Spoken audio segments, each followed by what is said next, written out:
ಮಾನ್ಯ ಸಭಾಧ್ಯಕ್ಷ ನಮ್ಮನ್ನು ಕರೆದ್ರಿ ಅದೇ ಸಾರಿ ಬಾಲಕೃಷ್ಣ ಸಿ ಅದಮ್ಮ ಗೈರು ಹಾಜರಾಗ್ಲಿಕ್ಕೆ ಅನುಮತಿ ಕೂತ್ಕೊಳ್ಳಿ. ಮಾನ್ಯ ಸಭಾಧ್ಯಕ್ಷರೇ, ಗೈರು ಹಾಜರಾಗ್ಲಿಕ್ಕೆ ನಾನು ಅನುಮತಿ ಕೇಳಿರ್ಲಿಲ್ಲ. ನೀವು ಹೇಳ್ಬೇಕಾದ್ರೆ ನನ್ನ ಹೆಸರು ಹೇಳ್ಬಿಟ್ರಿ. ಇಲ್ಲ, ತೊಂದರೆ ಇಲ್ಲ. ಮಾನ್ಯ ಸಭಾಧ್ಯಕ್ಷರೇ, ಚುಕ್ಕೆ ಗುರುತಿನ ಪ್ರಶ್ನೆ 608 ಮಾನ್ಯ ಪೌರಾಡಳಿತ ಹಾಗೂ ಅಜ್ಜ ಸಚಿವರನ್ನ ಕೇಳ ಬಯಸ್ತೇನೆ. ಅಧ್ಯಕ್ಷರೇ, ಉತ್ತರವನ್ನು ಒದಗಿಸಿವೆ. ಮಾನ್ಯ ಸಭಾಧ್ಯಕ್ಷರೇ, ಮಾನ್ಯ ಸಚಿವರು ಉತ್ತರವನ್ನ ಒದಗಿಸಿದ್ದಾರೆ. ಅದು ನಮ್ಮ ಒಂದು ಚನ್ನರಾಯಪಟ್ಟಣ ಪುರಸಭೆಗೆ ಸಂಬಂಧಿಸಿದಂತೆ ಸಮಂಜಸವಾಗಿಲ್ಲ ಅನ್ನೋದು ನನ್ನ ಅಭಿಪ್ರಾಯ. ಅವರ ಉತ್ತರದಲ್ಲಿ ಹಿಂದೆ 2011 ಜನಗಣತಿ ಅನ್ವಯ 38,778 ಜನಸಂಖ್ಯೆ ಇದೆ ಅಂತ ಮಾಹಿತಿ ಕೊಟ್ಟಿದ್ರು. ಅದಾಗಲ್ಲ ಅಂತ ಹೇಳಿದರು. ಇತ್ತೀಚೆಗೆ ಮಾನ್ಯ ಜಿಲ್ಲಾಧಿಕಾರಿಗಳು ಅದನ್ನು ಸರಿಪಡಿಸಿ ಸರ್, ರೆಕಾರ್ಡ್ಗೆ ಹೋಯ್ತು. ಅದೇ ನಾನು ಗೈರ್ ಆಗ್ಬೋದು ಅಧ್ಯಕ್ಷ.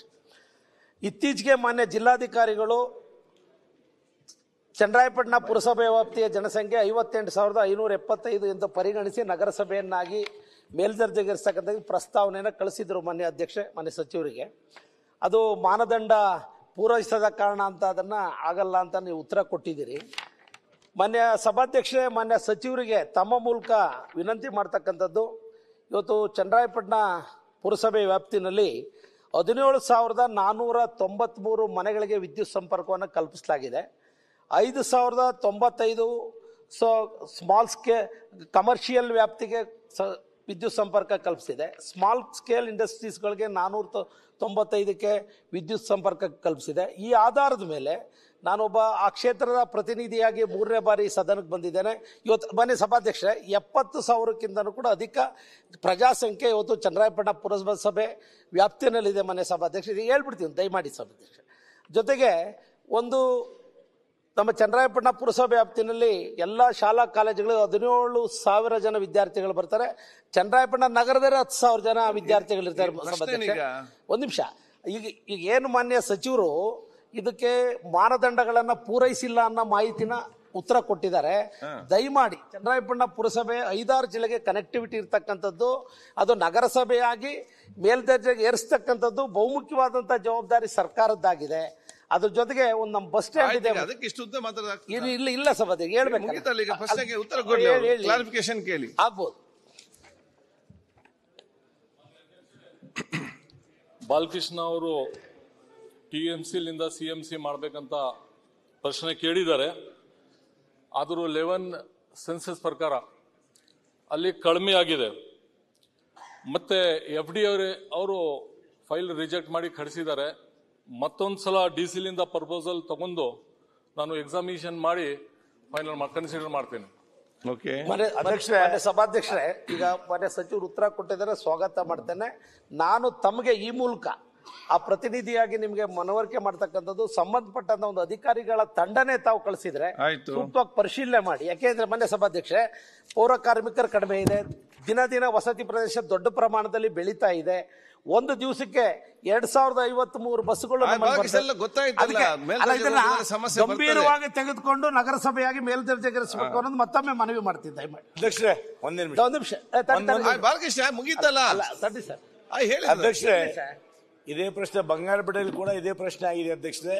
ಅಧ್ಯಕ್ಷ, ಏನಾಗಿದೆ, ಮಾನದಂಡಗಳಲ್ಲಿ ಇವರು 2011 ಇಸ್ವಿಯನ್ನ ಒಂದು ಜನಸಂಖ್ಯೆ ತಗೊಂಡ್ರೆ ಬಹಳ ಕಷ್ಟ ಆಗ್ತದೆ. ಆದ್ರೆ ಜಿಲ್ಲಾಧಿಕಾರಿಗಳು ಏನು ವಾಸ್ತುತಿ ಅಲ್ಲಿ ನಂಬರ್ ಆಫ್ ವೋಟರ್ಸ್ ಜನಸಂಖ್ಯೆ ಕೊಡ್ತಾರೆ, ಅದರ ಆಧಾರದ ಮೇಲೆ ಮಾಡಬೇಕು ಅಂತೇಳಿ ನನ್ನ ಬಂಗಾರಪೇಟೆಗಳ ಪ್ರಪೋಸಲ್ ಇದೆ, ಅದನ್ನು ಮಾಡಬೇಕು ಅಂತೇಳಿ ಮನೆ ಸಚಿವರಲ್ಲಿ ಕೇಳ ಬಯಸ್ತೇನೆ. ಸನ್ಮಾನ್ಯ ಅಧ್ಯಕ್ಷರೇ, ಬಹುಶಃ ಇದು ಎಲ್ಲಾ ಕಡೆ ರಾಜ್ಯದಲ್ಲಿ ಎಲ್ಲಾ ಕಡೆ ಸಮಸ್ಯೆ ಇದೆ. ಇವರು ಮಾನದಂಡ ಏನ್ ಮಾಡಿದಾರಲ್ಲ 2011 ಆ ಮಾನದಂಡವನ್ನ ಬದಲಾವಣೆ ಮಾಡಬೇಕು. ಅವತ್ತಿನ ಸಂದರ್ಭದಲ್ಲಿ ಮಿನಿಮಮ್ 50,000 ಪಾಪ್ಯುಲೇಷನ್ ಆದದ್ದು ಮೇಲ್ದರ್ಜೆ ಪುರಸಭೆಯನ್ನು ಮೇಲ್ದರ್ಜೆ ಮಾಡಿಸ್ಬೇಕಂತ ಹೇಳಿ ಕಾನೂನು ಇದೆ. ಅವಾಗ ನಮ್ಮಲ್ಲಿ ಬೈಲಹೊಂಗಲ 49,820 ಇದೆ. ಇವತ್ತಿನ 2011 ಹಿಡಿದ್ರೆ ಅಂತಂದ್ರೆ ಇವತ್ತಿನ ಸಂದರ್ಭದಲ್ಲಿ ಅವ್ನು ಯಾವ್ದು ಸಹಿತ ಅಪ್ಗ್ರೇಡೇಷನ್ ಮಾಡ್ಲಿಕ್ಕೆ ಸಾಧ್ಯ ಇಲ್ಲ. ಅದಕ್ಕೆ ಸನ್ಮಾನ್ಯ ಸಚಿವರಲ್ಲಿ ಒಂದು ವಿನಂತಿ ಮಾಡ್ಕೊಳ್ಳೋದು, ಆ ಮಾನದಂಡನೆ ಏನದವಲ್ಲ ಅದನ್ನ ಬದಲಾವಣೆ ಮಾಡ್ರಿ. ಬಹುಶಃ ನನಗನ್ಸಿದ ಮಟ್ಟಿಗೆ ನಮ್ಮ ರಾಜ್ಯದಲ್ಲಿ ಒಂದು 30 ರಿಂದ 40 ಅಪ್ಗ್ರೇಡೇಷನ್ ಮಾಡುವಂತ ಅವಕಾಶ ಇದೆ. ಆ ನಿಟ್ಟಿನಲ್ಲಿ ಅವನ್ನೆಲ್ಲ ಅಪ್ಗ್ರೇಡೇಷನ್ ಮಾಡುವಂತ ಕ್ರಮ ಕೈಗೊಳ್ಳಬೇಕು ಅಂತ ಹೇಳಿ ವಿನಂತಿ ಮಾಡ್ಕೊಳ್ಳಿ. ಈಗ ಒಂದು ಮಂತ್ರಿ ಅವರೇ ಈಗ ಒಂದು ಅಪ್ಗ್ರೇಡೇಷನ್ ಕೇಳ್ತಾರೆ, ಸಂತೋಷ.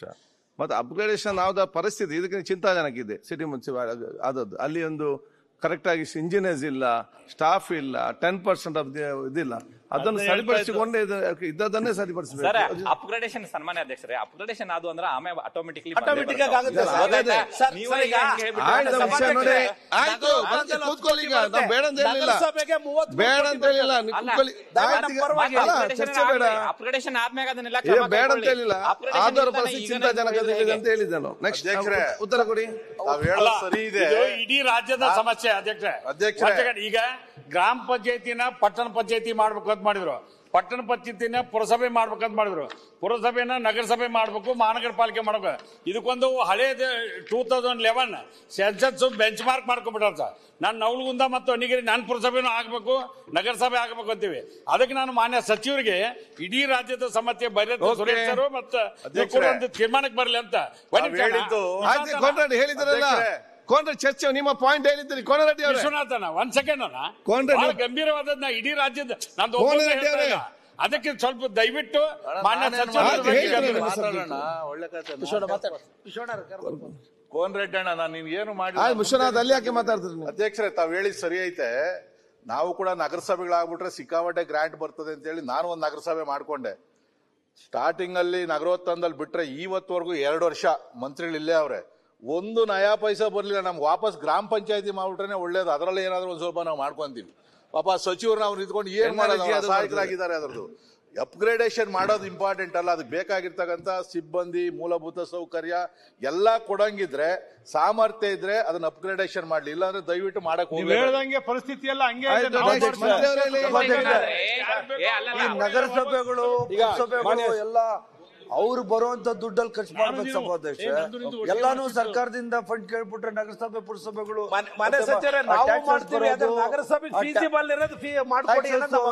ಮಾಡ್ಬೇಕು. ಈಗ ಇವ್ರು ಎಲ್ಲಾನು ಸರ್ಕಾರದಿಂದ ಅನುದಾನ ಕೇಳ್ತಾ ಇದ್ರೆ ಎಲ್ಲಿಂದ ಕೊಡಕ್ ಬರ್ತದೆ ಸಭಾಧ್ಯಕ್ಷ? ಮತ್ತೆ ಇಡೀ ರಾಜ್ಯದಲ್ಲಿ ಸುಮಾರು 60-70 ಕಾರ್ಮಿಕರಿಗೂ ಕೂಡ ನಾವು ತೆರಿಗೆ ಸಂಗ್ರಹಿಸತಕ್ಕಂಥದ್ದೆಲ್ಲ ಕೊಡ್ತಾ ಇದ್ದೀವಿ.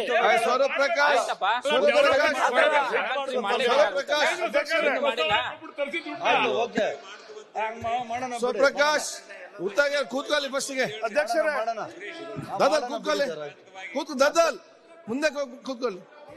ರಹೀಮ್ ಖಾನ್ ಮತ್ತೆ ನ್ಯೂಸ್ ಫಸ್ಟ್ ನಿರ್ಭೀತಿಯಿಂದ ನಿಮ್ಮ ಪರವಾಗಿ.